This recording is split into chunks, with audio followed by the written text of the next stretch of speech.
And the citation of President Donald Trump, there's mixed emotions from all over the crowd. It's so tough. Some people are angry, some people are happy, some people want to buy popcorn, some people want to get some hammers.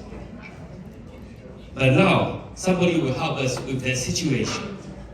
It's somebody that almost looks like your neighbor, because you keep seeing her so many times on primetime TV.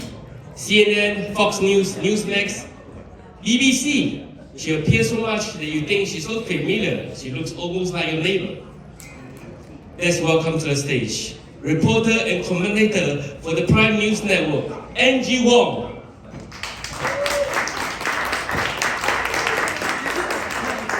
Thank you so much, Elvis, and thank you, everyone. I've enjoyed your speeches tonight. I've learned so much. I had no idea about other universes and things like that, so thank you.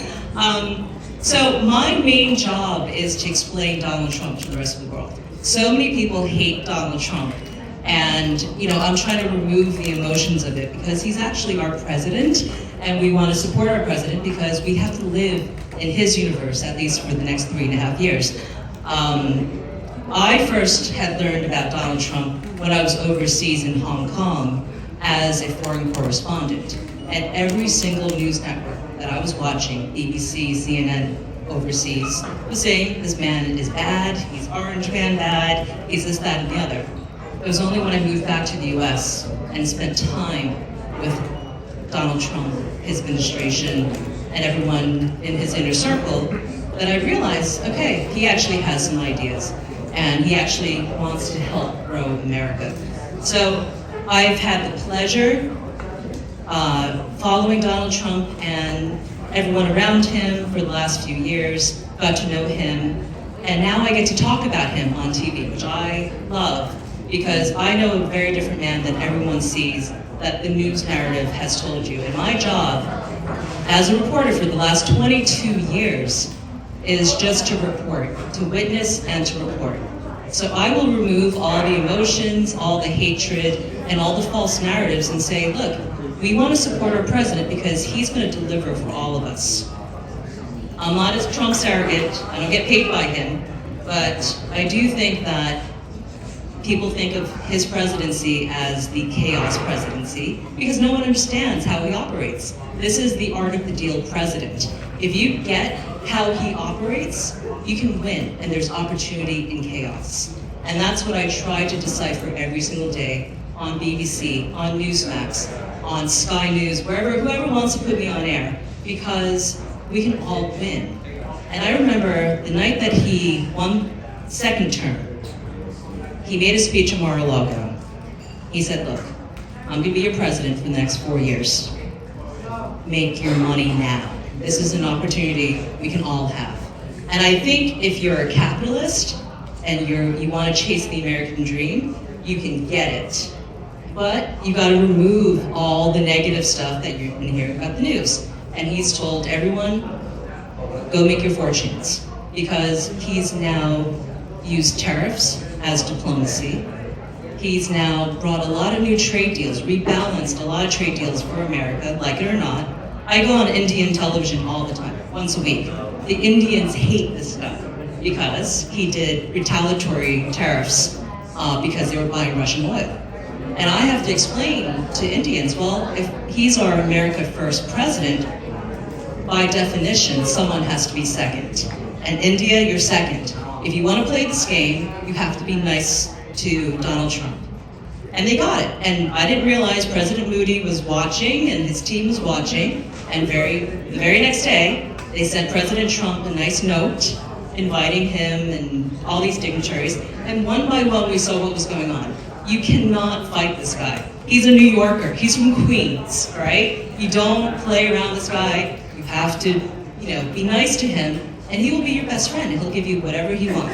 And that's what I say around the world, whether it's on BBC or on Times Now India or India Today or on Chinese television. I will say the way to do this is you got to be nice. And Keir Starmer of England, he did very, very well. He rolled out the red carpets for when Trump did a state visit, and guess what? They got very favorable trade deals.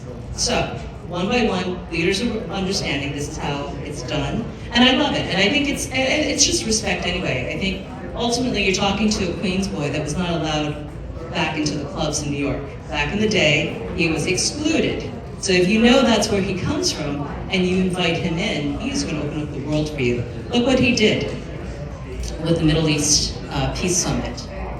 He got it done. He made a few phone calls. I know Marco Rubio, our Secretary of State, has not slept in 10 months, but they got it done, where others have tried. At least he got a framework of the deal done. And we should be supportive of that. We should actually celebrate all these things, and we should congratulate our president for bringing us this far, because he's made the impossible possible.